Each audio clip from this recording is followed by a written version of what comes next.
Bonsoir à tous et bienvenue dans cette nouvelle édition. Lundi 4 juin à la une en Côte d'Ivoire, le parti de Gbagbo fustige la Cour pénale internationale.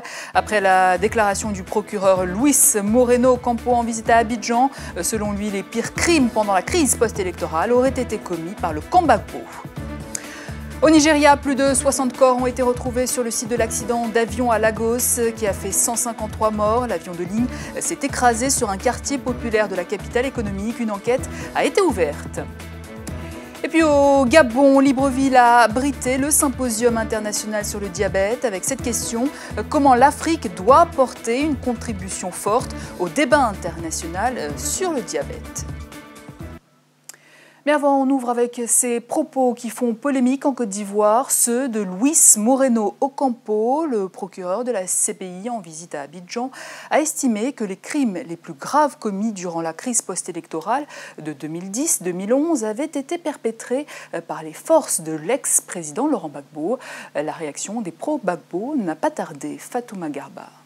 Dès son arrivée à l'aéroport d'Abidjan, en Côte d'Ivoire, Luis Moreno Ocampo, procureur de la Cour pénale internationale, a rendu visite au président ivoirien Alassane Ouattara. Il a tenu un point presse samedi pour informer de la suite de l'enquête sur les exactions commises durant la crise post-électorale de 2010.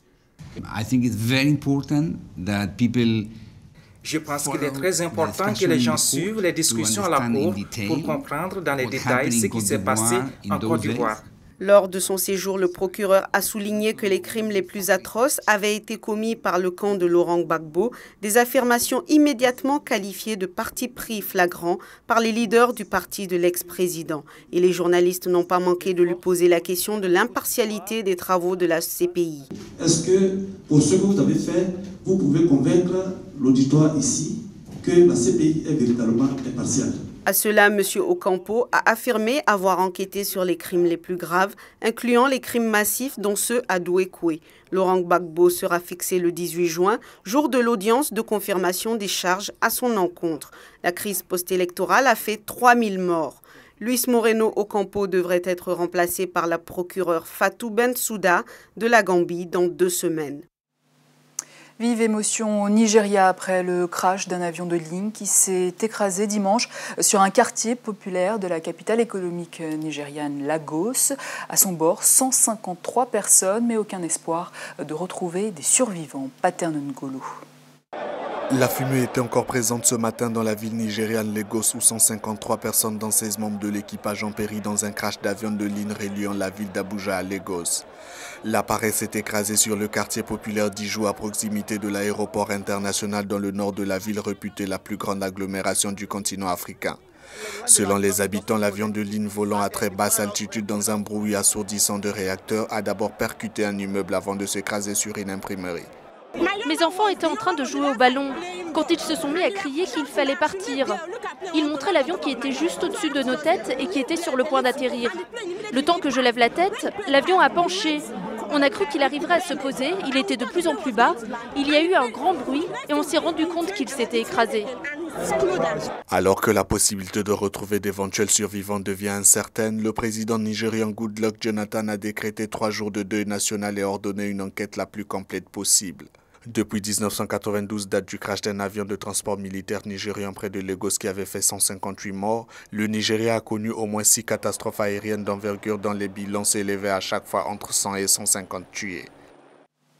Autre drame aérien, toujours d'une compagnie aérienne nigériane. Un avion cargo a manqué la piste à l'atterrissage samedi soir à Accra, percutant un minibus et tuant 10 occupants du véhicule.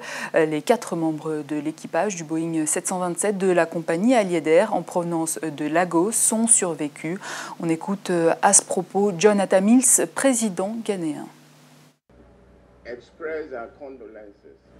J'adresse mes sincères condoléances à tous ceux qui ont été touchés par ces drames. Nous avons appris que 10 personnes ont perdu la vie. J'imagine la souffrance de ceux qui ont perdu des proches. Je salue aussi les sacrifices des secours.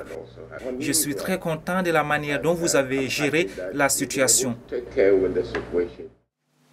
Autre tragédie au Congo-Brazzaville cette fois. Souvenez-vous, le 4 mars dernier, un dépôt d'armes avait explosé, faisant des centaines de morts. L'enquête vient d'aboutir. Le rapport final fait ressortir 26 présumés coupables, déjà en comparution. Correspondant sur place, Boris Agapit.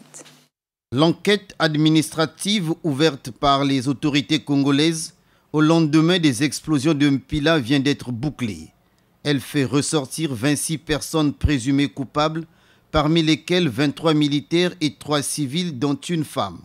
Le magistrat instructeur procède aux interrogatoires de première comparution. Les conclusions de cette enquête, consignées dans un rapport déjà transmis au procureur de la République, ont été présentées au corps diplomatique accrédité au Congo et à la presse par le garde des Sceaux, ministre de la Justice. L'enquête, qui aura duré environ 2 mois, a été bouclée. Et les résultats ont été destinés à monsieur le procureur de la République, qui a pris un réquisitoire introductif et saisi le doyen des juges d'instruction. Le magistrat instructeur a inculpé 26 personnes. Il a notifié à chacune d'elles les faits qui lui sont imputés et a procédé à leur interrogatoire de première comparution. Ces interpellations et détentions ont obéi à une procédure de travail.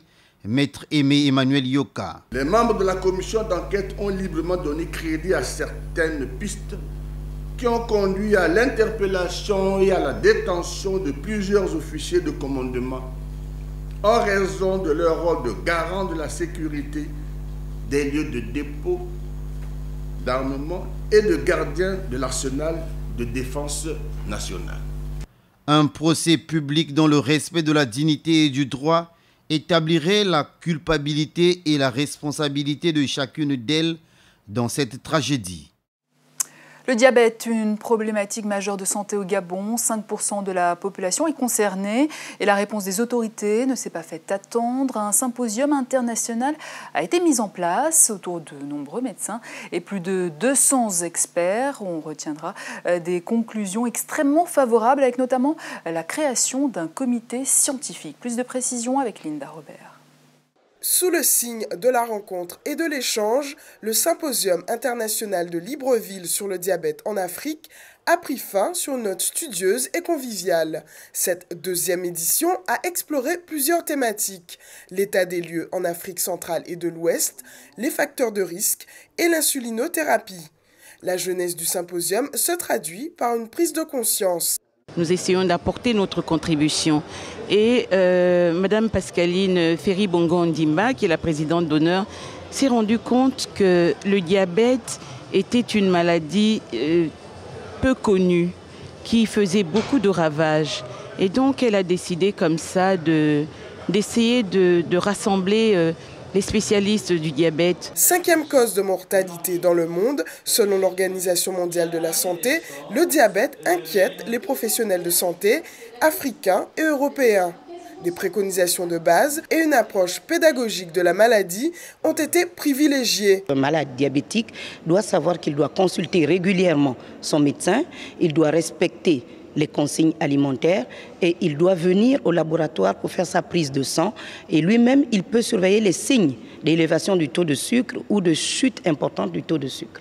Des projections, des réunions et des partages d'expériences sur le terrain entre personnels de santé ont visé à mieux faire connaître la maladie pour mieux la combattre. 2 causes ont été identifiées, la sédentarisation et la dégradation de l'hygiène de vie. Sensibiliser aux risques cardiovasculaires du diabète, une mission que s'est donnée le Symposium de Libreville. La lutte contre le diabète nécessite plus de moyens et des soutiens financiers. Pour prévenir le diabète, les conférenciers recommandent une alimentation saine et surveillée et une meilleure connaissance de l'évolution de la maladie. Et puis dans le reste de l'actualité, le verdict du procès Moubarak continue à enflammer la place Tahrir. Des militants égyptiens appellent à nouveau à de grandes manifestations ce mardi pour dénoncer le verdict rendu samedi contre l'ancien président et plusieurs de ses proches. En ligne de mire également le second tour de la présidentielle et son impossible choix pour les révolutionnaires. Mohamed Morsi, le candidat des frères musulmans, et Ahmed Shafik, le dernier premier ministre de Hosni Moubarak. Ahmed Shafik qui a par ailleurs attaqué les frères musulmans en affirmant qu'ils allaient ramener le pays vers le Moyen-Âge. Je vous propose de l'écouter. Personne ne sera détenu pour son opinion. Les services de sécurité seront liés par la loi et les normes des droits de l'homme.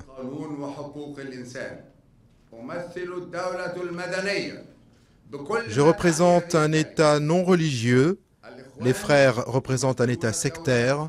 Je représente le progrès et la lumière. Ils représentent l'arriération et l'obscurantisme. Et c'est ainsi que s'achève cette édition, mais avant je vous rappelle l'une des informations principales développées dans ce journal de parti pris. C'est en ces termes que le camp Gbagbo a qualifié les propos du procureur de la CPI. Après une visite au président Alassane Ouattara, Luis Moreno Ocampo a déclaré que les crimes les plus atroces avaient été commis par le camp Gbagbo durant la crise post-électorale. Je rappelle que le début du procès de Laurent Gbagbo aura lieu le 18 juin prochain. Voilà, fin de ce journal. Tout de suite retrouver toute l'équipe d'Ahmed Parezo pour un nouveau journal des sports. Quant à moi, je vous donne rendez-vous demain pour un nouveau tour de l'actualité.